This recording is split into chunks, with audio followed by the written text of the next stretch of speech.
BO, ಖಾಸಗಿ ಶಾಲೆಗಳ ಮಾಲೀಕರು. ಇವರಿಬ್ಬರು ಪಾತ್ರನೇ ಈ RTIಯಲ್ಲಿ ಅತಿ ಹೆಚ್ಚಿನ ಕೆಲಸ ಮಾಡ್ತಾರೆ.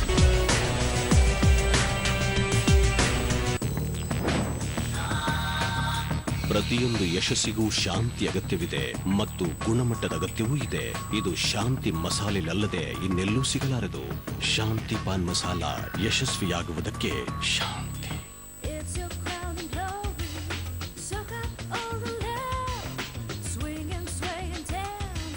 ವಿಟಮಿನ್ ಇ ಮತ್ತು ಫೈಟೋ ಆಯಿಲ್ ಇವೆರಡರ ಪರಿಣಾಮದಿಂದಾಗಿ ನೈಸರ್ಗಿಕ ಆರೋಗ್ಯಯುಕ್ತ ಕೂದಲು ನೀಡುತ್ತದೆ. Nisargalaya hair grow oil nurtures naturally. And you know, dude, crazy man. Nice car. US ನಲ್ಲಿ ನಮ್ಮ ಕಾರ್ ಇದೆ ಅಲ್ಲ, ಅದರಲ್ಲಿ ಕತ್ತಲೆ ಆದ ತಕ್ಷಣ ಆಟೋಮ್ಯಾಟಿಕಲಿ ಲೈಟ್. US ನಲ್ಲಿ ಮಳೆ ಬರುತ್ತಲ್ಲ, ಆಗ ಕಾರಿನ ವೈಪ್ ಆಟೋಮ್ಯಾಟಿಕ್ ಫೋನ್. ಹಾ, ಇನ್ನೇನು ತಲುಪ್ತೇವೆ. ನಿನ್ ಕಾರಲ್ಲಿ ಇನ್ನೇನೆಲ್ಲ ಇದೆ ಕಣೋ? ಎಂಜಿನ್, ಅಸಾಧಾರಣ ಮಲ್ಟಿಜೆಟ್ ಇಂಜಿನ್ ಮತ್ತು ಅಸಂಖ್ಯ ಇತರ ವೈಶಿಷ್ಟ್ಯಗಳೊಂದಿಗೆ ಮುನ್ನಡೆ ಗೆಳೆಯ ಮುನ್ನಡೆ ಫಿಯಾಟ್ ಲೀನಿಯಾ. ಸೊಳ್ಳೆಗಳ ವಿರುದ್ಧ ಸ್ಮಾರ್ಟ್ ಪ್ರೊಟೆಕ್ಷನ್ಗಾಗಿ ನನ್ನ ಆಯ್ಕೆ ಆಲ್ ಔಟ್ ಅಲ್ಟ್ರಾ. ಇದು all out ultra fast liquid vaporiser fast action mode ನೊಂದಿಗೆ. ಇದು ಮಿಂಚಿನ ವೇಗದಲ್ಲಿ ದಾಳಿ ಮಾಡಿ ಸೊಳ್ಳೆಗಳಿಂದ ರಕ್ಷಿಸುತ್ತೆ. ನನ್ನ ಪರಿವಾರದ smart protection. Fast action all out ultra kills bugs dead, protects your family. ನೀವು ತುಂಬಾ ತೆಳ್ಳಗಿದ್ದೀರಾ? ಸದೃಢ ಮೈಕಟ್ಟನ್ನು ಹೊಂದಿ ದೇಹದ ತೂಕ ಹೆಚ್ಚಿಸಲು ಆಯುರ್ವಿನ್ ನ್ಯೂಟ್ರಿಗೇನ್ ಮೆಡಿಕಲ್ಸ್ ಗಳಲ್ಲಿ ಲಭ್ಯ.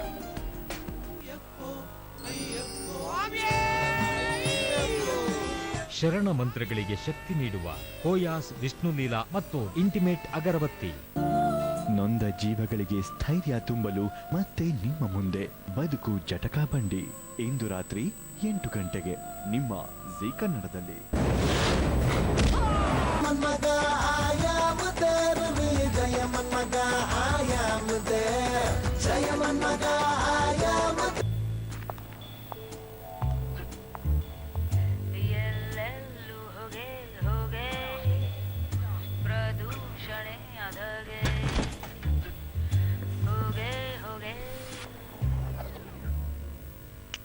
ಹಲೋ, ಏನ್ ಮಾಡೋದು? ನಿಮ್ ಪಿಕ್ಚರ್ ನಲ್ಲಿ ಅದೆಷ್ಟು ಪೊಲ್ಯೂಷನ್ ಇದೆ. Demand to have video quantity at ಅಸ್ಲಿ HD. ಇದು ನಿಮ್ಮ ಸಿಗ್ನಲ್ ನಿಂದ ಪೊಲ್ಯೂಷನ್ ದೂರ ಮಾಡಿ ಕ್ಲೀನೆಸ್ಟ್, ಫ್ರೆಶೆಸ್ಟ್, ಕ್ಲಿಯರೆಸ್ಟ್ ಪಿಕ್ಚರ್ ನೀಡುತ್ತದೆ. ಈಗ ಏರ್ ನಲ್ಲಿ ಪೊಲ್ಯೂಷನ್ ಇರುತ್ತೋ ಇಲ್ವೋ, ಆನ್ ಏರ್ ಇರೋದಿಲ್ಲ. BMT ಮಸಾಲೆ ಪುಡಿಗಳು, ಸಾಂಬಾರ್, ರಸಂ, ಗರಂ ಮಸಾಲ, ಪುಳಿಯೋಗರೆ, ನಿಮ್ಮ ಮನೆಯದ್ದೇ ರುಚಿ. BMT ಮಸಾಲೆ ಪುಡಿಗಳು. Life is memorable in all stages of life. Tavanam Jewelers, Bangalore. ಕಳೆಯು ಕೊಳೆಯು ಇರಬಹುದೇ ನಮ್ಮ ಶಶಿ ಕೊಳೆಯ ನುಡಿಸೋ super star. Shashi detergent soap ಮತ್ತು ವಾಷಿಂಗ್ ಪೌಡರ್. ನಿಮಗೆ ಬದಲಾವಣೆ ಬೇಕಿದ್ಯಾ? ಹಾಗಾದ್ರೆ ಉಪಯೋಗಿಸಿ ಪರಿಶುದ್ಧವಾದ ಅಸ್ಸಾಂ ಚಹಾ ಲಾಲ್ ಪಾನ್ ಟೀ. ಉತ್ತಮ ಗುಣಮಟ್ಟ, ಸಂಪೂರ್ಣ ತೃಪ್ತಿ, ಎಲ್ಲರಿಗೂ ಮೆಚ್ಚುಗೆ ನೀಡುವ ಲಾಲ್ ಪಾನ್ ಅಸ್ಸಾಂ ಟೀ. ನಮ್ಮ ಸುಜುಕಿ, ನಮ್ಮ ವೇ ಆಫ್ ಲೈಫ್. ನಮ್ಮ ಸುಜುಕಿ, ನಮ್ಮ ವೇ ಆಫ್ ಲೈಫ್.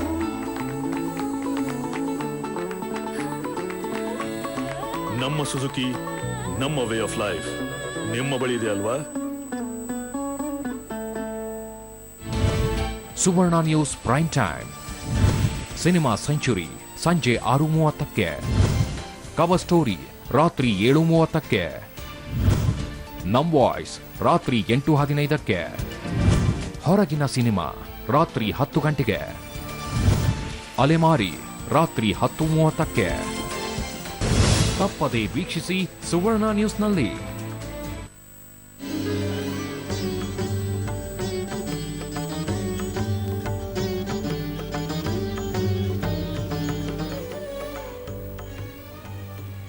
ನಮಸ್ಕಾರ. ವಿರಾಮದ ನಂತರ ಮತ್ತೆ ಧರ್ಮ ಸೂಕ್ಷ್ಮ ವಿಶೇಷ ಕಾರ್ಯಕ್ರಮನ ಮುಂದುವರಿಸ್ತಿದ್ದೀನಿ. ವಿರಾಮಕ್ಕಿಂತ ಮುಂಚೆ ಸಾಕಷ್ಟು ವಿಚಾರಗಳ ಬಗ್ಗೆ ಚರ್ಚೆಯನ್ನು ಮಾಡ್ತಾ ಹೋಗ್ತಿದ್ವಿ.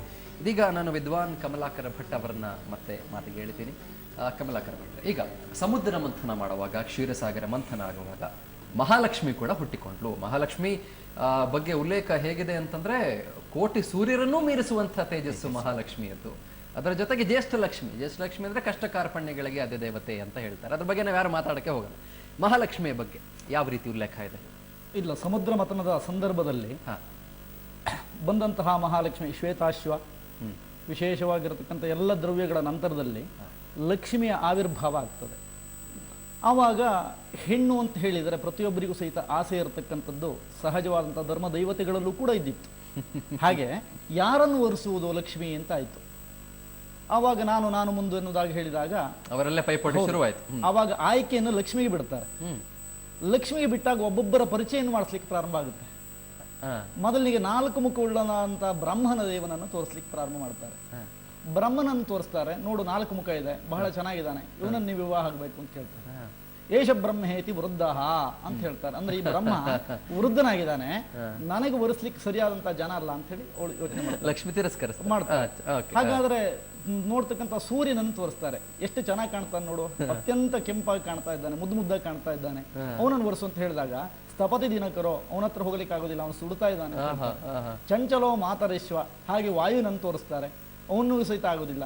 ಹಾಗಾದ್ರೆ ಈಶ್ವರನನ್ನು ತೋರಿಸ್ತಾರೆ, ಮೈ ತುಂಬ ಭಸ್ಮವನ್ನು ಪಡೆದುಕೊಂಡು ಸ್ಮಶಾನವಾಸಿಯಾಗಿ ತ್ರಿಶೂಲವನ್ನು ಹಿಡ್ಕೊಂಡಿರ್ತಕ್ಕಂಥ ಅವನನ್ನು ನಾನು ಒರೆಸುವುದಿಲ್ಲ ಅಂತ ಹೇಳಿ ಲಕ್ಷ್ಮಿ ಹೇಳ್ತಾರೆ.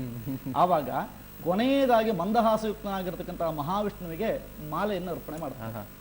ಅಲ್ಲಿಂದ ಲಕ್ಷ್ಮೀನಾರಾಯಣರಾಗಿ ಆಕೆ ಒಂದು ಲಕ್ಷ್ಮೀನಾರಾಯಣರ ಅವತಾರ ಅಲ್ಲಿಂದ ಆರಂಭವಾಯಿತು ಅಂತಕ್ಕಂಥದ್ದು ಸತ್ಯವಾದಂಥ ವಿಚಾರ. ಜೊತೆಗೆ ಸೃಷ್ಟಿ ಸ್ಥಿತಿ ಲಯ ಅಂತಕ್ಕಂಥದ್ದು, ಈ ಸೃಷ್ಟಿ ಸ್ಥಿತಿ ಲಯಕ್ಕೆ ಯಾವುದನ್ನೂ ಕೂಡ ಒಂದಕ್ಕೆ ಒಂದನ್ನ ಮೀರದ ಹಾಗೆ, ಒಂದಕ್ಕೆ ಒಂದರ ಬಾಂಧವ್ಯವನ್ನು ಇನ್ನೊಂದನ್ನು ತೊಡೆದುಕೊಳ್ಳದ ಹಾಗೆ ಇರತಕ್ಕಂಥದ್ದು ಪ್ರಪಂಚದ ಒಂದು ಧರ್ಮ ಸೂಕ್ಷ್ಮವನ್ನು ನಾವು ಕಾಣಬಹುದು. ಸೃಷ್ಟಿ ಅಂದ್ರೆ ಯಾವುದು? ನೀವು ಸೈನ್ಸ್ ಅಲ್ಲಿ ಹೇಳ್ತೀರಿ ಎಲೆಕ್ಟ್ರಾನ್ ಅಂತ ಹೇಳ್ತೀರಿ, ಸೃಷ್ಟಿಕರ್ತ ಅವನನ್ನೇ ನಾವು ಬ್ರಹ್ಮದೇವ ಅಂತ ಕರಿತೀವಿ. ಜೊತೆಗೆ ನ್ಯೂಟ್ರಾನ್ ಅಂತ ಕರಿತೀರಿ, ಅವನೇನು ಸ್ಥಿತಿಯಲ್ಲಿ ಇರ್ತಾನೆ, ಯಾವುದೇ ರೀತಿಯಾಗಿರ್ತಕ್ಕಂಥ ಕ್ರಿಯೆಯನ್ನು ಮಾಡೋದಿಲ್ಲ, ಅವನೇ ವಿಷ್ಣು ಅಂತ. ಸ್ಥಿತಿಕಾರಕನಾಗಿರ್ತಕ್ಕಂಥ ಪಾಲನೆಯನ್ನು ಮಾತ್ರ ಮಾಡಿಕೊಂಡು ಹೋಗ್ತಾನೆ. ಜೊತೆಗೆ ಪ್ರೋಟಾನ್ ಅಂತ ಕರಿತೀರಿ, ಅವನನ್ನೇ ವಿಷ್ಣು ರುದ್ರ ಅಂತ ಕರಿತೇವೆ ನಾವು, ಒಂದು ಲಯಕಾರಕ ಅಂತ ಕರಿತೇವೆ. ಹೀಗೆ ಮನಸ್ಸಿನಲ್ಲಿ ಆವಿರ್ಭಾವ ಆಗತಕ್ಕಂತಹ ಯಾವ ಕಾಮಕ್ರೋಧ ಲೋಭ ಮದ ಮಾತ್ಸರ್ಯಾದಿ ಷಡ್ವರ್ಗಗಳಿದೆಯೋ, ಬೇಕಾದಂತಹ ಇದಕ್ಕೆ ಆವಿರ್ಭಾವವಾಗಿ ಅದನ್ನು ಬೇಕಾದಂತಹ ರೀತಿಗೆ ಬಳಸಿಕೊಳ್ಳುವಂತಹ ರೀತಿಯಲ್ಲಿ ವಿಷ್ಣುವಿನ ಪಾತ್ರ ಅತ್ಯಗತ್ಯವಾಗಿದೆ. ಬ್ರಹ್ಮ ಅದನ್ನು ಸೃಷ್ಟಿ ಮಾಡಿದರೆ ಅದನ್ನು ಯಾವುದು ಜಾಸ್ತಿ ಆಗ್ತದೆಯೋ ಆ ಜಾಸ್ತಿ ಆದನ್ನ ಹರಣ ಮಾಡುವಂತಹ, ಅದನ್ನು ನಾಶ ಮಾಡತಕ್ಕಂತಹ ಶಕ್ತಿಗಳಿದ್ರೆ ಕೇವಲ ಈಶ್ವರನಿಗೆ ಮಾತ್ರ, ಹರನಿಗೆ ಮಾತ್ರ. ಹಾಗಾಗಿ ಈ ಸೃಷ್ಟಿ ಸ್ಥಿತಿ ಲಯಾದಿಗಳ ಒಂದು ಸಂದರ್ಭಕ್ಕೂ ಕೂಡ ಖಂಡಿತವಾಗಿ ಈ ಒಂದು ಧರ್ಮದ ಸೂಕ್ಷ್ಮತೆಯನ್ನು ಸಹಿತ ನಾವು ಅದು ಕಾಣಬಹುದಾಗಿದೆ. ಜೊತೆಗೆ ವಿಶೇಷವಾಗಿರ್ತಕ್ಕಂಥ ನಮ್ಮ ಈ ಋಷಿಮುನಿಗಳೇನಿದ್ರೋ ಅತ್ಯಂತ ವಿಶೇಷವಾಗಿ ಯೋಗೀನಾಂ ದೇಹೆ ಸಪ್ತ ಸಮುದ್ರಾಹ ಸಂತಿ ಅಂತ ಹೇಳ್ತಾರೆ, ಸಪ್ತಸಾಗರ ಸಂತಿ. ದೇಹದಲ್ಲಿ 7 ಸಾಗರಗಳನ್ನು ಕೂಡ ಕಂಡಿದ್ರು, 14 ಭುವನ 14 ಲೋಕಗಳನ್ನು ಕೂಡ ಈ ಶರೀರದಲ್ಲಿ ಕಂಡಂತಹ ಯೋಗಿಗಳಿದ್ರು. ಯೋಗಿಗಳ ಮಾತನ್ನು ಅನುಸರಿಸಿಕೊಂಡು ಬಂದಂತಹ ಸನಾತನವಾದಂತಹ ಭಾರತೀಯ ಪರಂಪರೆಯಲ್ಲಿ ನಾವು ಬೆಳೆದು ಬಂದ ನಾಗರಾಜ ನಕ್ಷತ್ರಗಳೇ. ಈಗ ವಿಷ್ಣು ಅಂತಂದ್ರೆ ವಿಷ್ಣುವಿನ ಒಂದು ರೂಪವನ್ನ ನಾವು ಕಣ್ಣಿಗೆ ಕಟ್ಕೊಂಡಾಗ ಅವಾಗಲೇ ಹೇಳ್ತಿದ್ದೆ, ಅನಂತ ಪದ್ಮನಾಭ ಸ್ವಾಮಿ ಬಗ್ಗೆ ಮಾತನಾಡ್ತಿದ್ದೆ, ಶಯನ ಆದಿಶೇಷ ಶಯನದ ಬಗ್ಗೆ ಮಾತಾಡ್ತಿದ್ದೆ. ಆದಿಶೇಷ ಅಂದಿದ ತಕ್ಷಣ ನಮ್ಮ ಕಣ್ಣಿಗೆ ಕಾಣಿಸುವಂಥದ್ದು ಸುಮಾರು ಹೆಡೆಗಳಿರುವಂತಹ ಒಂದು ದೊಡ್ಡ ಹಾಡು, ಅದರ ಮೇಲೆ ವಿಷ್ಣು ಮಲ್ಕೊಂಡಿದ್ದಾನೆ ಅಂತ. ಅದು ನಿಜಕ್ಕೂ ಊಹಿಸ್ಕೊಳ್ಳೋಕೆನೆ ಅದ್ಭುತ. ವಿಷ್ಣುವಿಗೂ ಆದಿಶೇಷನಿಗೂ ಇರುವಂತಹ ಸಂಬಂಧದ ಬಗ್ಗೆ ಏನು ಉಲ್ಲೇಖ ಇದೆ ಪುರಾಣಗಳಲ್ಲಿ? ಅಲ್ಲಿ ನಾವು ಇಲ್ಲಿ ವಿಷ್ಣುವಿಗೆ ಅನಂತ, ಅವನು ಈ ನವಕುಲ ನಾಗರು ಅಂತ ಹೇಳ್ತಾರೆ. ಸರ್ಪೋನಂತ ತದಾಶೇಷ ಕಪಿಲೋ ನಾಗಯೇವಚ ಕಾಲೀಯ ಶಂಖಪಾಲಾಶ್ಚ ಭೂಧರಾಶ್ಚ ಪ್ರಕೀರ್ತಿತ. ಈ ನಾಗರೇನಿದ್ದಾರೆ ಅದು ಕಶ್ಯಪರ ಸಂತಾನ, ಕಶ್ಯಪ ಋಷಿಯ ಸಂತಾನ. ಸುನಿತ ಮತ್ತೆ ಸುನಿತಿ ಎನ್ನುವಂತಹ 2 ಹೆಂಡರಲ್ಲಿ ಒಂದು ಸೂರ್ಯ ಮತ್ತು ಗರುಡನ ಜನನ ಅಂತ, ಇನ್ನೊಂದು ಅದಕ್ಕೆ ಬಹಳ ವಿಶ್ಲೇಷಣೆಯ ಒಂದು ಅರ್ಥಗಳೇ ವಿಶ್ಲೇಷಣೆ ಮಾಡಲಿಕ್ಕೆ ಬಹುತೇಕ ಚಿತ್ರಣಗಳಲ್ಲಿದ್ದಾವೆ. ಆ ವಿಶ್ಲೇಷಣೆಗೆ ಕಾಲಾವಕಾಶ ಕಮ್ಮಿ ಇರುವ ಕಾರಣದಿಂದಾಗಿ ಶಾರ್ಟ್ ಆಗಿ ಹೇಳ್ತಾ ಇದ್ದೇನೆ. ಇಲ್ಲಿ 100 ವರ್ಷದಲ್ಲಿ 100 ಸಂತತಿ ಬೇಕು ಅಥವಾ 1000 ವರ್ಷದಲ್ಲಿ ಪ್ರಪಂಚಕ್ಕೆ ಶ್ರೇಷ್ಠವಾದಂತಹ ಸಂತತಿ ಬೇಕು ಅಂತ 2 ಹೆಂಡರಲ್ಲಿ ಕಶ್ಯಪರು ಪ್ರಶ್ನೆಯನ್ನ ಕೇಳ್ತಾರೆ. ಆಗ ಒಂದು ಹೆಂಡತಿಯಾದಂತಹ ಸುನೀತಿ ಅವಳು 100 ವರ್ಷದಲ್ಲಿ 100 ಮಕ್ಕಳನ್ನ ಕೇಳಿದಾಗ ಅವಳಿಗೆ ಸರ್ಪಕುಲವನ್ನ ಅನುಗ್ರಹ ಮಾಡ್ತಾನೆ.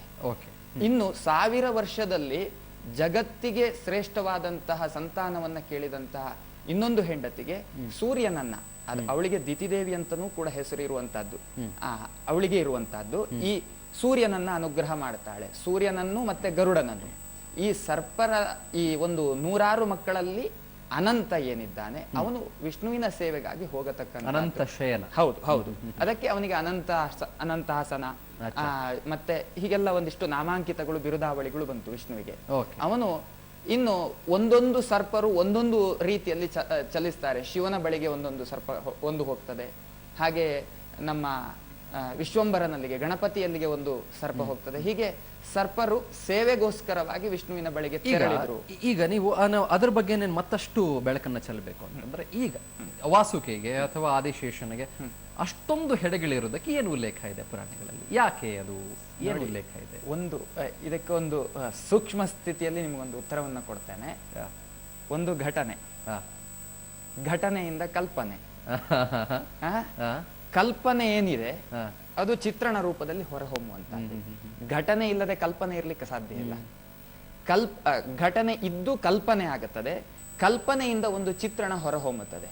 ಇದಕ್ಕೆಲ್ಲವುದಕ್ಕೂ ಕೂಡ ನಮಗೆ ನಮ್ಮ ತಂದೆ, ಅವರ ತಂದೆ, ಅವರ ತಂದೆ ಇತ್ಯಾದಿ ದಾಖಲೆಗಳು ಚಿತ್ರಣಕ್ಕೆ ಕಾಣದಿದ್ರೂ ಕೂಡ ಅದು ಸತ್ಯ ಅನ್ನುವಂತ. ಯಾಕಂದ್ರೆ ನಾನು ನಿಮಗೆ ಯಾಕೆ ಈ ವಿಚಾರವನ್ನ ಖಂಡಿತವಾಗಿ ಪ್ರಸ್ತಾಪ ಮಾಡಿದೆ ಅಂತಂದ್ರೆ, ಸಾಮಾನ್ಯ ಜನರಲ್ಲಿ ನೋಡಿ, ಲೇಮನ್ ಅಂತ ನಾವು ಏನು ಕರಿತೀವಿ, ತುಂಬಾ ಸಾಮಾನ್ಯ ಮನುಷ್ಯರಲ್ಲಿ ಈಗ ಪುರಾಣಗಳನ್ನ ಓದ್ತಾರೆ ಅಂತ ಇಟ್ಕೊಳ್ಳಿ, ಅವರಲ್ಲಿ ಕಾಡುವಂತ ಮೊದಲ ಪ್ರಶ್ನೆ ಅದು ಹೇಗೆ ಸಾಧ್ಯ ಅನ್ನೋ ಪ್ರಶ್ನೆ ಶುರು ಆಗುತ್ತೆ ಅವರಿಗೆ. ಅದಕ್ಕೆ ಧರ್ಮದ ಬುನಾದಿಯನ್ನ ಈ ಹಿಂದೆ ಹೇಳಿದೆ ನಾನು.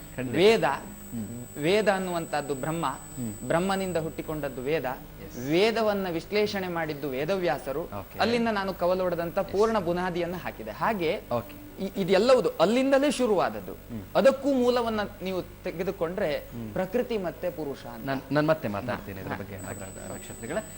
ವೀಕ್ಷಕರೇ, ಇಲ್ಲಿ ಸಾಕಷ್ಟು ವಿಚಾರಗಳ ಬಗ್ಗೆ ನಾವು ಬೆಳಕನ್ನು ಚೆಲ್ಲುವಂತಹ ಪ್ರಯತ್ನ ಪಡ್ತಿದ್ದೀವಿ. ಇಲ್ಲಿ ಬಹುಮುಖ್ಯವಾಗಿ ನಿಮಗೆ ಗೊತ್ತಿರಬಹುದು, ಪ್ರತಿ ವರ್ಷ ಕೂಡ ವೈಕುಂಠ ಏಕಾದಶಿ ಬರುತ್ತೆ. ವೈಕುಂಠ ಏಕಾದಶಿ ಬಂದಾಗ ಸ್ವರ್ಗದ ಬಾಗಿಲು ತೆಗೆಯುತ್ತೆ, ನಾವು ಆ ಬಾಗಿಲ ಒಳಗೆ ಹೋದ್ರೆ ನಾವು ವೈಕುಂಠವನ್ನ ಮುಟ್ತೀವಿ, ಸ್ವರ್ಗಕ್ಕೆ ಸೇರ್ಕೊಳ್ತೀವಿ ಅನ್ನೋ ನಂಬಿಕೆ ಸಹಸ್ರ ವರ್ಷಗಳಿಂದ ಜನರ ಮನಸ್ಸಿನಲ್ಲಿ ಬೇರೂರು ಬಿಟ್ಟಿದೆ. ವೈಕುಂಠ ಅಂದ್ರೆ ಏನು, ಆ ಸ್ವರ್ಗದ ಬಾಗಿಲು ತೆಗೆಯೋದು ಅಂತಂದ್ರೆ ಏನು, ಅದ್ರ ಬಗ್ಗೆ ಕೂಡ ಸಾಕಷ್ಟು ಜಿಜ್ಞಾಸೆ, ಸಾಕಷ್ಟು ಪ್ರಶ್ನೆಗಳು ನಮ್ಮನ್ನ ಅವಾಗ ಹುಟ್ಕೊಳ್ತಾ ಇರ್ತವೆ. ಅದ್ರ ಬಗ್ಗೆ ಚರ್ಚೆ ಮಾಡ್ತೀನಿ ವಿರಾಮದ ನಂತರ.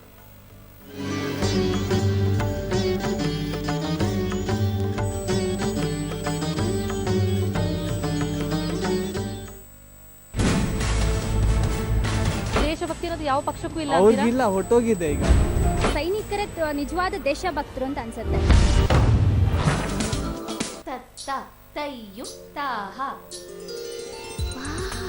ರೇಷ್ಮೆ ಅಂತ ಕೂದಲು, ಅದು ಇಷ್ಟು ಉದ್ದ, ನಂಬಕ್ಕೆ ಆಗ್ತಲ್ಲ. ಕೆಲವು ವಿಷಯಗಳನ್ನ ನಂಬಲೇಬೇಕು. Nisargalaya root hair oil and shampoo. ಇದರಲ್ಲಿರುವ ಆಯುರ್ವೇದ ಮೂಲಿಕೆಗಳು ಕೂದಲಿನ ಬೇರಿನ ತನಕ ಹೋಗಿ ನೈಸರ್ಗಿಕವಾದ ಬೆಳವಣಿಗೆ ಮತ್ತು ಹೊಸ ದೃಢವಾದ ಕೂದಲು ನೀಡುತ್ತದೆ. Nisargalaya root hair oil and shampoo.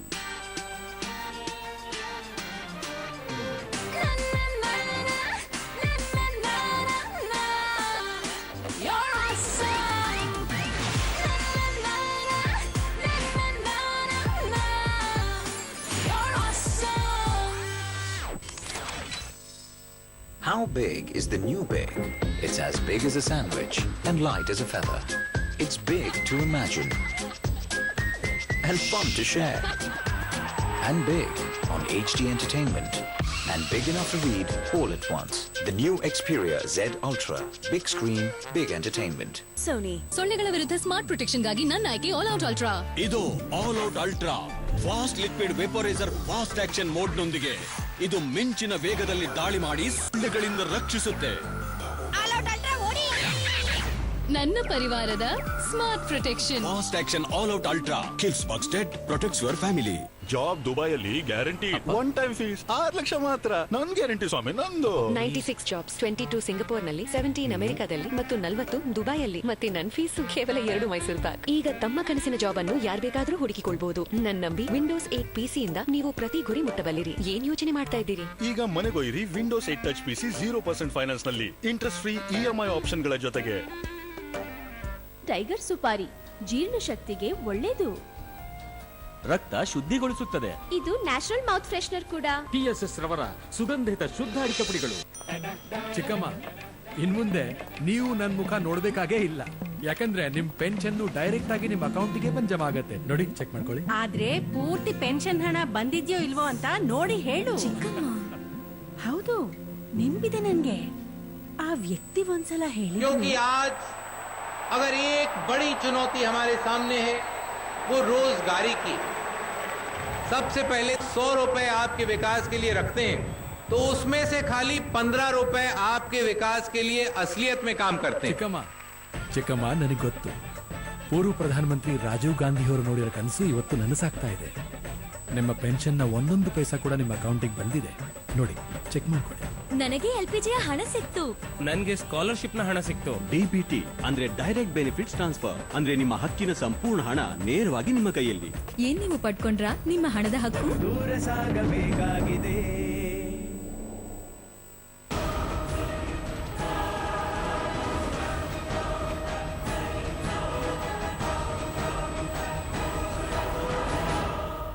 ನೀವು ತುಂಬಾ ದಪ್ಪಗಿದ್ದೀರಾ? ದೇಹದ ತೂಕವನ್ನು ಕಡಿಮೆ ಮಾಡಿಕೊಂಡು ಸುಂದರವಾಗಿ ಕಾಣಲು ಆಯುರ್ವೇನ್ ರವರ ನ್ಯೂಟ್ರಿಸ್ಲಿಮ್ ಮೆಡಿಕಲ್ಸ್ ಗಳಲ್ಲಿ ಲಭ್ಯ. ಸವಾಲ್ ಇದ್ದರೆ ವೈಟ್ ವೈಟ್, ಸವಾಲ್ ಇದ್ದರೆ ಬ್ರೈಟ್ ಬ್ರೈಟ್.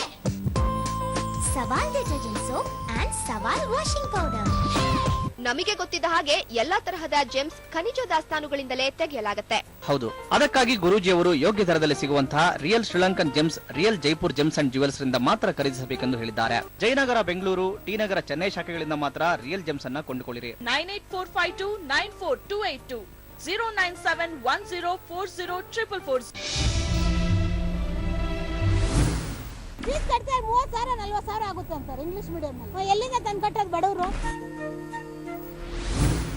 ಸುಮ್ಮನೆ ಕಾನೂನು ಅಂತಾರೆ, ಕಾನೂನಲ್ಲಿ ಏನು ಇಲ್ಲ, ಎಲ್ಲ ದುಡ್ಡೇ. ನಾವೇ ಪಡೆದಂತ ಮಕ್ಕಳಿಗೆ ಸ್ವಲ್ಪನಾದ್ರೂ ಖರ್ಚು ಮಾಡಿದ್ರು ಮಕ್ಕಳು ಯಾಕೆ ಪಡೆದರು? ಶಿಕ್ಷಣ ಸಚಿವರೇ, ಬಡವರಿಗೆಲ್ಲಿ ಸಿಕ್ಕಿದೆ ಶಿಕ್ಷಣದ ಹಕ್ಕು? ಕವರ್ ಸ್ಟೋರಿ ಟೈಮ್ ಚೇಂಜ್ ಆಗಿದೆ. ಇಂದು ರಾತ್ರಿ 7:30ಕ್ಕೆ.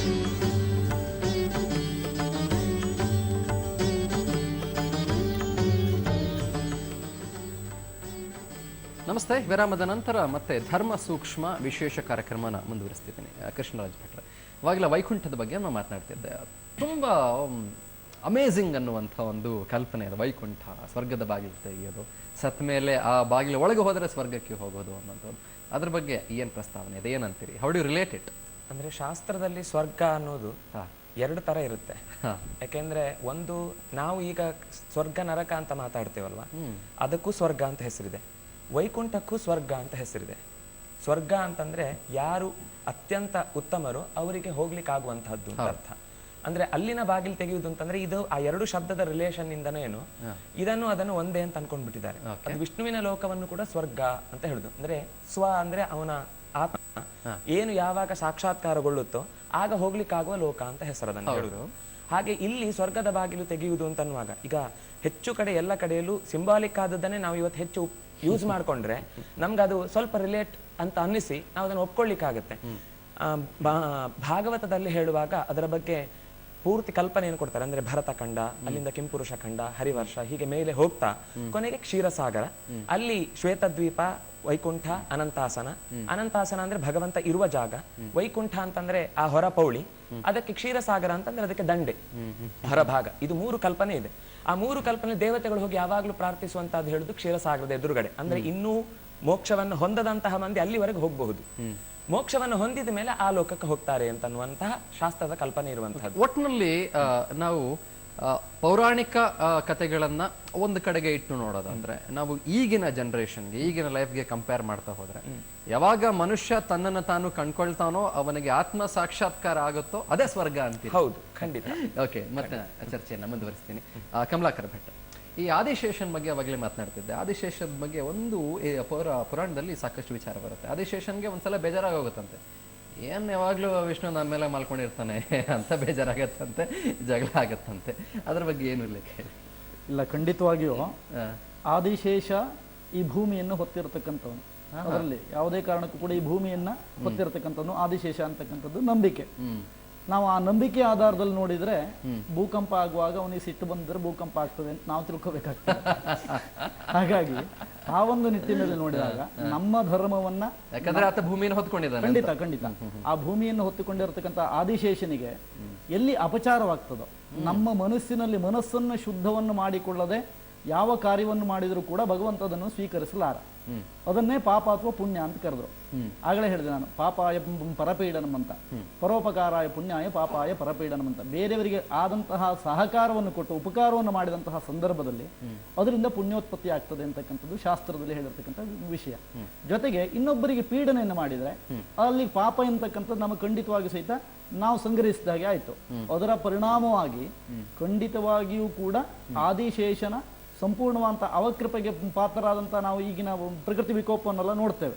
ಅದಕ್ಕೆ ಕಾರಣ ನಮ್ಮಲ್ಲಿ ಆದಂತಹ ಯಾವ ಒಂದು ನಿರ್ವಿಕಾರವಾಗಿರ್ತಕ್ಕಂಥ ನಿರಂಜನ ಮೂರ್ತಿಯನ್ನು ನೋಡಲಾಗದೆ ಅಂತಚಕ್ಷುವಿನಿಂದಾಗಿ ಭಗವಂತನ ಸ್ಮರಣೆಯನ್ನು ಮಾಡಬೇಕಿದ್ದಂಥ ಸಂದರ್ಭದಲ್ಲಿ ಆದಿಶೇಷನೂ ಕುಪಿತನಾಗ್ತಾನೆ, ಮಹಾವಿಷ್ಣುವು ಕುಪಿತನಾಗ್ತಾನೆ. ಅವನು ಕುಪಿತನಾದಂಥ ಒಂದು ಸಂದರ್ಭ ಬಂತು ಅಂತ ಆದರೆ ಅದರ ವಿಕೋಪವನ್ನು ನಾವು ಅನುಭವಿಸಬೇಕಾದಂಥ ಒಂದು ಅನಿವಾರ್ಯತೆ ಖಂಡಿತವಾಗಿ ಕಟ್ಟಿತ್ತಂತ. ಈಗ ನಾಸ್ಟ್ರಡಾಮಸ್ ಅನ್ನುವಂಥ ಕಾಲಜ್ಞಾನಿ ಸುಮಾರು ವರ್ಷಗಳ ಹಿಂದೆ ಬರೆದಿದ್ದಾತ, ಎಲ್ಲಿ ಮನುಷ್ಯರು ಯಾವಾಗ ಅಧರ್ಮದ ಮಾರ್ಗಗಳನ್ನ ತುಳಿತಾರೋ, ಅಸತ್ಯ ಇಲ್ಲಿ ತಾಂಡವವಾಡುತ್ತೋ, ಆಗ ಎಲ್ಲೋ ಒಂದ್ ಕಡೆ ಈ ಭೂಮಿ ಕೂಡ ಅಂತ್ಯಕ್ಕೆ ಬರುತ್ತೆ ಅಂತ. ಸೊ ಅವೆಲ್ಲ ಜಾಸ್ತಿ ಆಗ್ತಿರುವಾಗ ಪ್ರಕೃತಿ ವಿಕೋಪಗಳು ಒಂದ್ ಕಡೆ ಎಲ್ಲೋ ಎಚ್ಚರಿಕೆಯನ್ನ ಕೊಡ್ತವೆ. ಭಗವಾನ್ ಶ್ರೀಕೃಷ್ಣ ಹೇಳಿದಂತಹ ಮಾತು ಧರ್ಮೋ ರಕ್ಷತೆ ರಕ್ಷಿತ ಅಂತ. ಧರ್ಮವನ್ನು ನೀನು ರಕ್ಷಣೆ ಮಾಡಿದರೆ ನಿನ್ನನ್ನ ಧರ್ಮ ರಕ್ಷಣೆ ಮಾಡ್ತದೆ ಅಂದ್ರೆ ಯಾವುದೇ ರೀತಿಯಾಗಿರ್ತಕ್ಕಂಥ ಸಂದೇಹವೇ ಇಲ್ಲ.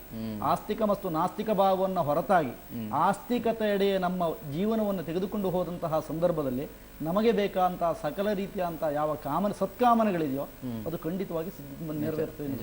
ಅದ್ರ ಜೊತೆಗೆ ಆತ ಇನ್ನೊಂದು ಮಾತನ್ನ ಉಲ್ಲೇಖಿಸ್ತಾನೆ, ಒಂದು ಹುಲ್ಲು ಕಡ್ಡಿ ಅಲ್ಗಾಡಿದ್ರು ಕೂಡ ಪ್ರಪಂಚದಲ್ಲಿ ಅದಕ್ಕೆ ನಾನೇ ಕಾರಣಕರ್ತ. ನಾನೇ ಎಫೆಕ್ಟಿವ್ ಅಂತಾನೆ. ತೇನ ವಿನಾ ತೃಣಮಪಿ ನ ಚಲತಿ. ಕಾರಣ ಇಲ್ಲದೆ ಯಾವುದೂ ನಡೆಯುವುದಿಲ್ಲ. ನಿಜ ನಿಜ. ಅಂದ್ರೆ ಹುಲ್ಲು ಕಡ್ಡಿಯು ಕೂಡ ಹಂದಾಡೋದಿಲ್ಲ ಅನ್ನೋದು. ತೇನ ವಿನಾಕಾರಣವಾಗಿ ಹುಲ್ಲು ಕೂಡ ಚಲಿಸಲಿಕ್ಕೆ ಸಾಧ್ಯ ಇಲ್ಲ. ಆ ಕಾರಣದಿಂದಲೇ ಹುಲ್ಲು ಚಲಿಸ್ತದೆ. ಅರ್ಥಾತ್ ಪ್ರತಿಯೊಂದರಲ್ಲಿಯೂ ಕೂಡ ವೇದಗಳ ಚಿಂತನೆಗಳನ್ನ ಮಾಡಿದ್ರೆ ಪೂರ್ಣ ರೀತಿಯ ಚಿಂತನೆಗಳು, ಪ್ರತಿಯೊಂದು ಕ್ಷಣದ ಪ್ರತಿ ಕ್ಷಣದ ಕ್ರಿಯೆಯೂ ಕೂಡ ಅದು ಪರಮಾತ್ಮನಿಂದಲೇ, ಭಗವಂತನಿಂದಲೇ ಅನ್ನುವುದು. ಇಲ್ಲಿ ಅಧರ್ಮದ ನಡೆಯೂ ಕೂಡ ಪರಮಾತ್ಮನಿಂದಲೇ, ಧರ್ಮದ ನಡೆಯೂ ಪರಮಾತ್ಮನಿಂದಲೇ. ಧರ್ಮ ಮತ್ತು ಅಧರ್ಮದ ಒಂದು ಚಿತ್ರಣಗಳನ್ನ ಹೇಳ್ತೇನೆ. ಒಂದು ಕ್ರೀಡಾಂಗಣದಲ್ಲಿ ಎರಡು ತಂಡಗಳು, ತಂಡದ ನಡುವಿನ ಒಂದು ಹೋರಾಟಗಳು, ಹೋರಾಟದಲ್ಲಿನ ಜಯ. ಅರ್ಥ ಆಯ್ತಲ್ಲ? ಅಂತೆಯೇ ಧರ್ಮ ಮತ್ತು ಅಧರ್ಮದ ವ್ಯವಸ್ಥೆ ಕೃತ ಯುಗದಿಂದ ದೃಷ್ಟಿಕೋನವನ್ನು ಹರಿಸಿದ್ರೆ ಪ್ರತಿಯೊಂದು ಯುಗದಲ್ಲಿಯೂ ಕೂಡ ಈ ಎರಡು ವರ್ಗ ಅನ್ನುವಂತಹದ್ದು ನಿರಂತರ ಪರಂಪರಾಗತ ವ್ಯವಸ್ಥೆ ಅಂತೆ ನಡ್ಕೊಂಡು ಬಂದಂತಹ ಲಕ್ಷಣ. ಈಗ ಕೃಷ್ಣರಾಜ್ ಭಟ್ರೆ, ಕೊನೆಯದಾಗಿ ನನ್ನ ಪ್ರಶ್ನೆ ನಿಮ್ಗೆ, ಈಗ ಆ ಕಡೆ ಇಟ್ಬಿಡೋಣ, ಪುರಾಣ ಅನ್ನೋದು ನಡೀತಾ ಅಥವಾ ಉಲ್ಲೇಖ ಮಾಡಿರೋದು ಸತ್ಯನ ಅಥವಾ ಮಹಾಭಾರತ ನಡೀತಾ, ಅದ್ರ ಬಗ್ಗೆ ಜಿಜ್ಞಾಸೆಗಳು ಸಾಕಷ್ಟಿದ್ದಾವೆ, ಅದನ್ನ ಟಚ್ ಮಾಡಕ್ ಹೋಗೋದಿಲ್ಲ. ಆದ್ರೆ ಪುರಾಣಗಳನ್ನ ನಾವು ಓದ್ತಾ ಹೋದಾಗ, ಅದರಲ್ಲಿರೋ ಅಂಶಗಳನ್ನ ಗ್ರಹಿಸ್ಕೊಳ್ತಾ ಹೋದಾಗ ಈಗಿನ ಮನುಷ್ಯನ ಜೀವನಕ್ಕೆ ಅದು ಏನ್ ಹೇಳಕ್ ಇಷ್ಟಪಡುತ್ತೆ ಅಂತೀರಿ, ಏನ್ ಬಯಸುತ್ತೆ ಅಂತ? ನಾನು ಆಗ್ಲೇ ಹೇಳಿದೆ, ಸಮುದ್ರದ ಮಥನ ಅಂತ ಅನ್ನೋದು ಇವತ್ತಿಗೆ ರಿಲೇಟ್ ಆಗಿ ನೋಡಿದಾಗ, ಆಗ ನಾನು ಹೇಳಿದ ಒಂದು ಅನುಭವಕ್ಕೆ ಬರದೇ ಇದ್ದದ್ದಿಲ್ಲ. ಇವತ್ತು ನಾವು ಯಾವುದೇ ಪುರಾಣ ಓದುವಾಗ್ಲೂ ಅದರ ಒಂದು ಕಥೆಯನ್ನ ಅಧ್ಯಾತ್ಮದ ನಂಬಿಕೆ ಅಂತ ಅನ್ನೋದನ್ನ ಪಕ್ಕಕ್ಕಿಟ್ಟು ಓದುವಾಗ್ಲೂ ಕೂಡ ಮನುಷ್ಯ ನಿತ್ಯ ಜೀವನದಲ್ಲಿ ಹೇಗೆ ಬದುಕಬೇಕು, ಅದಕ್ಕೆ ಬೇಕಾದ ಸಂಸ್ಕಾರ, ಸಂಸ್ಕೃತಿ, ಧರ್ಮ, ಇದನ್ನ ಸಹಜವಾಗಿ ಒಬ್ಬನಿಗೆ ಯಾರಿಗೂ ತೊಂದರೆ ಮಾಡಿಕೊಳ್ಳದೆ ಆರಾಮವಾಗಿ ಬದುಕುವುದನ್ನ ಮೊದಲು ಹೇಳುತ್ತದು. ಅದು ಹೇಳದೇ ಇದ್ರೆ ಧರ್ಮ ಯಾವುದೂ ಆಗುದಿಲ್ಲ. ಹಾಗಾಗಿ ದೇವತೆಗಳು ಅಂತಂದ್ರೆ ನಮ್ಮಲ್ಲೇ ಇರುವ ಅಸುರ ಶಕ್ತಿ. ಈಗ ಕುರುಕ್ಷೇತ್ರ ಅಂತಂದಾಗ ನಮ್ಮ ಹೃದಯವನ್ನೇ ಹೇಳುದು. ನಮ್ಮ ಯಾವಾಗಲೂ ಕೆಟ್ಟವರು 100 ಜನ ಇರ್ತಾರೆ, ಒಳ್ಳೆಯವರು 5 ಜನ ಇರ್ತಾರೆ. ಅದು ಪಾಂಡವರು, ಕೌರವರು. ಹಾಗೆ ನಮ್ಮೊಳಗೆ ಯಾವಾಗ್ಲೂ ಧರ್ಮಕ್ಷೇತ್ರ, ಅದು ಧರ್ಮ ಮಾಡಬೇಕಾದ ನಡೀತಾ ಇದೆ. ಆ ಮಥನಕ್ಕೆ ಸಪೋರ್ಟ್ ಮಾಡೋರು ತುಂಬಾ ಇರ್ತಾರೆ, ಅದನ್ನ ವಿರೋಧ ಮಾಡೋರು ತುಂಬಾ ಜನ ಇರ್ತಾರೆ. ಅದನ್ನ ಇಟ್ಟುಕೊಂಡು ಹೇಳುವುದಕ್ಕೋಸ್ಕರ ಪುರಾಣಗಳೆಲ್ಲ ಹೊರಟಾರೆ. ಓಕೆ, ಧರ್ಮಗಳ ಬಗ್ಗೆ ಎಷ್ಟು ಮಾತನಾಡಿದ್ರು ಕೂಡ ಮುಗಿಯುವುದು ಅಂತಿಲ್ಲ. ಸಾಗರ ದೊಡ್ಡ ಸಾಗರ ಅದು. ಆದರೂ ಕೂಡ ಇರುವಂತಹ ಸೀಮಿತವಾದಂತಹ ಅವಧಿಯಲ್ಲಿ ಸಾಕಷ್ಟು ವಿಚಾರಗಳ ಬಗ್ಗೆ ಬೆಳಕನ್ನ ಚೆಲ್ಲುವಂತಹ ಪ್ರಯತ್ನ ಪಟ್ಟಿದ್ದೀರಿ. ಅನಂತ ಧನ್ಯವಾದಗಳು 3 ಜನಕ್ಕೂ ಕೂಡ.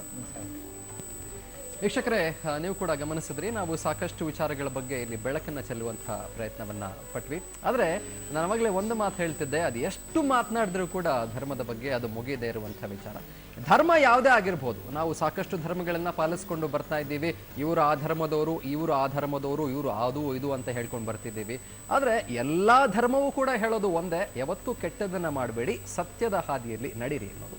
ಈ ಮಾತನ್ನು ಹೇಳ್ತಾ ಇವತ್ತಿನ ವಿಶೇಷ ಕಾರ್ಯಕ್ರಮ ಮುಗಿಸ್ತಾ ಇದ್ದೀನಿ. ಮುಂದಿನ ಶನಿವಾರ ಮತ್ತೆ 5 ಗಂಟೆಗೆ ಮತ್ತಷ್ಟು ಧರ್ಮಕ್ಕೆ ಸಂಬಂಧಪಟ್ಟಂತಹ ವಿಚಾರಗಳನ್ನ ಮಾತಾಡೋಕ್ಕೆ ನಾನು ನಿಮ್ಮ ಮುಂದೆ ಹಾಜರಾಗ್ತೀನಿ.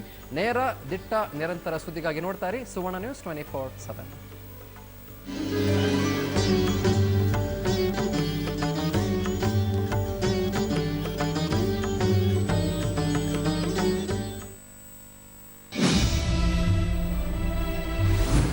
BO, ಖಾಸಗಿ ಶಾಲೆಗಳ ಮಾಲೀಕರು, ಇವರಿಬ್ಬರು ಪಾತ್ರನೇ ಈ RTIಯಲ್ಲಿ ಅತಿ ಹೆಚ್ಚಿನ ಕೆಲಸ ಮಾಡ್ತಾರೆ.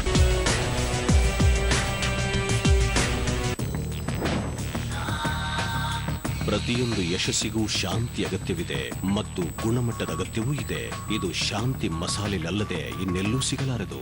ಶಾಂತಿ ಪಾನ್ ಮಸಾಲ ಯಶಸ್ವಿಯಾಗುವುದಕ್ಕೆ ಶಾಂತಿ. ಕೆಂಪುಕೋಟೆ ಬಂದೋಬಸ್ತ್ sir. Sir, Akbar road circle ನಿಂದ ರೈಟ್ ಹೋಗಿ ಸಿಸ್ಟರ್.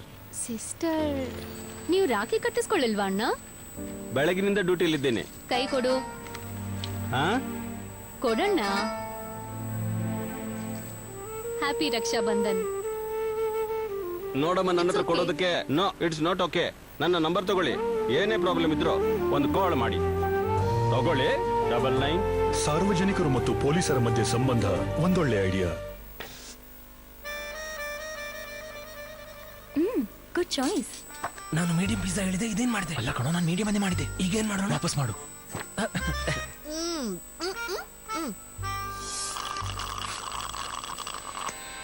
ಇದು ಕೇವಲ ಮೀಡಿಯಂನಂತೆ ಚಾರ್ಜ್ ಮಾಡಿತ್ತು. ಪಿಜ್ಜಾ ಮತ್ತೆ ದೊಡ್ಡದಾಗಿ ಅನಿಸ್ತದೆ, ಯಾಕೆಂದ್ರೆ ಪಿಜ್ಜಾ ಹಟ್ ನ ಪ್ಯಾನ್ ಪಿಜ್ಜಾ ಈಗ 23% ದೊಡ್ಡದು. ಬಿಲ್ ದೊಡ್ಡದಾ? ಬಿಲ್ ಅಲ್ಲ, ಮನಸ್ಸು ದೊಡ್ಡದಾಗಿರ್ಬೇಕು. ಹೋಮ್ ಡೆಲಿವರಿಲಿ ಕೂಡ. ಹಾಯ್, ಏನು ಇನ್ನು ರಾತ್ರಿ ಪಾಲಕ್ ಪಲ್ಯ ತಿಂದೆ ಅಲ್ವಾ? ನಿನ್ನೆ ರಾತ್ರಿ ತಿಂದದ್ದನ್ನು ಬೇರೆಯವರಿಗೆ ತೋರಿಸಬೇಡಿ. Colgate zigzag ನಿಮ್ಮದಾಗಿಸಿ. ಹಲ್ಲುಗಳ ಆಕಾರ ನೇರವಾಗಿಲ್ಲ, ಆದ್ರಿಂದಲೇ ಕೋಲ್ಗೇಟ್ ಜಿಗ್ಜಾಗ್ ನಲ್ಲಿರುವ ಅನನ್ಯ ಮಲ್ಟಿ ಆಂಗಲ್ ಕ್ರಾಸ್ ಬ್ರಿಸಲ್ಸ್ ಹಲ್ಲುಗಳ ನಡುವೆ ಹೋಗಿ ಸಿಕ್ಕಿಕೊಂಡ ಆಹಾರವನ್ನು ಸ್ವಚ್ಛಗೊಳಿಸುತ್ತವೆ. ಕೋಲ್ಗೇಟ್ ಜಿಗ್ಜಾಗ್, ಆಳದ ಸ್ವಚ್ಛತೆ ಹಲ್ಲುಗಳ ನಟ್ಟ ನಡುವೆ. ಸೊಳ್ಳೆಗಳ ವಿರುದ್ಧ ಸ್ಮಾರ್ಟ್ ಪ್ರೊಟೆಕ್ಷನ್ ಗಾಗಿ ನನ್ನ ಆಯ್ಕೆ ಆಲ್ ಔಟ್ ಅಲ್ಟ್ರಾ. ಇದು all out ultra fast liquid vaporiser fast action mode ನೊಂದಿಗೆ. ಇದು ಮಿಂಚಿನ ವೇಗದಲ್ಲಿ ದಾಳಿ ಮಾಡಿ ಸೊಳ್ಳೆಗಳಿಂದ ರಕ್ಷಿಸುತ್ತೆ. ನನ್ನ ಪರಿವಾರದ smart protection. Fast action all out ultra kills bugs dead, protects your family. Life is memorable in all stages of life. Tavanam Jewelers, Bangalore. ಮಂಡ್ಯದ ನೂತನ ಸಂಸದೆಯಾಗಿ ಆಯ್ಕೆಯಾಗಿರುವ ನಟಿ ರಮ್ಯಾರವರಿಗೆ ಶುಭ ಕೋರುವವರು ಶ್ರೀ KT ಗುರುಮೂರ್ತಿ, ಸೃಷ್ಟಿ ಗ್ಲೋಬಲ್ ಮೆಡಿಕೇರ್ ಮತ್ತು ರಿಸರ್ಚ್ ಫೌಂಡೇಶನ್ ಹಾಗೂ ಶ್ರೀ ರುದ್ರೇಗೌಡರು ಕೀಲಾರ. ಒಂದೇ ಸೂರಿನಡಿಯಲ್ಲಿ 100% ಬಂಜತನಕ್ಕೆ ಪರಿಹಾರ.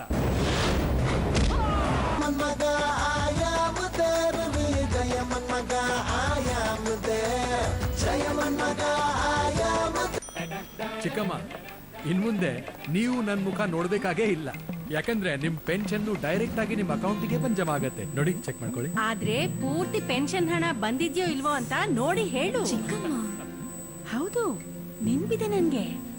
ಆ ವ್ಯಕ್ತಿ ಒಂದ್ಸಲ ಹೇಳಿ. क्योंकि आज अगर एक बड़ी चुनौती हमारे सामने है वो रोजगारी की। सबसे पहले 100 रुपए आपके विकास के लिए रखते हैं तो उसमें से खाली 15 रुपए आपके विकास के लिए असलियत में काम करते हैं। ಚಿಕ್ಕಮ್ಮ, ನನಗೆ ಗೊತ್ತು, ಪೂರ್ವ ಪ್ರಧಾನಮಂತ್ರಿ ರಾಜೀವ್ ಗಾಂಧಿ ಅವರು ನೋಡಿರೋ ಕನಸು ಇವತ್ತು ನನಸಾಗ್ತಾ ಇದೆ. ನಿಮ್ಮ ಪೆನ್ಷನ್ ನ 1 ಪೈಸಾ ಕೂಡ ನಿಮ್ಮ ಅಕೌಂಟಿಗೆ ಬಂದಿದೆ. ನೋಡಿ, ಚೆಕ್ ಮಾಡ್ಕೊಳ್ಳಿ. ನನಗೆ LPGಯ ಹಣ ಸಿಕ್ತು. ನನ್ಗೆ ಸ್ಕಾಲರ್ಶಿಪ್ ನ ಹಣ ಸಿಕ್ತು. DBT ಅಂದ್ರೆ ಡೈರೆಕ್ಟ್ ಬೆನಿಫಿಟ್ಸ್ ಟ್ರಾನ್ಸ್ಫರ್, ಅಂದ್ರೆ ನಿಮ್ಮ ಹಕ್ಕಿನ ಸಂಪೂರ್ಣ ಹಣ ನೇರವಾಗಿ ನಿಮ್ಮ ಕೈಯಲ್ಲಿ. ಏನ್ ನೀವು ಪಡ್ಕೊಂಡ್ರಾ ನಿಮ್ಮ ಹಣದ ಹಕ್ಕು? ದೂರ ಸಾಗಬೇಕಾಗಿದೆ. ಕಳೆಯು ಕೊಳೆಯು ಇರಬಹುದೇ ನಮ್ಮ ಶಶಿ ಕೊಳೆಯ ನುಡಿಸೋ super star Shashi detergent soap ಮತ್ತು ವಾಷಿಂಗ್ ಪೌಡರ್. ಬಿಸಿ ಜೀವನದಲ್ಲೇ ನಮಗೆ ಸಿಗುತ್ತದೆ ಎಕ್ಸ್ಟ್ರಾ ಟೆನ್ಷನ್, ಎಕ್ಸ್ಟ್ರಾ ಕಾಂಪಿಟೇಷನ್, ಮಾಡಬೇಕಾಗುತ್ತದೆ ಎಕ್ಸ್ಟ್ರಾ ಕೆಲಸ. ಎಲ್ಲಾ ಇರುವಾಗ ಎಕ್ಸ್ಟ್ರಾ ಎಕ್ಸ್ಟ್ರಾ ಎಕ್ಸ್ಟ್ರಾ ನಮಗೆ ಬೇಕು ಎಕ್ಸ್ಟ್ರಾ ಎನರ್ಜಿ. ಸಂಪೂರ್ಣ Ayurveda chocolate, banana, vanilla, strawberry flavour ನಲ್ಲಿ extra power, extra health, extra fitness ಅಂದರೆ ಎಕ್ಸ್ಟ್ರಾ ಎನರ್ಜಿ. ಮುಂದೆ ಹೋಗಲು ಕೇವಲ ಎನರ್ಜಿ ಅಲ್ಲ, ಬೇಕು ಎಕ್ಸ್ಟ್ರಾ ಎನರ್ಜಿ.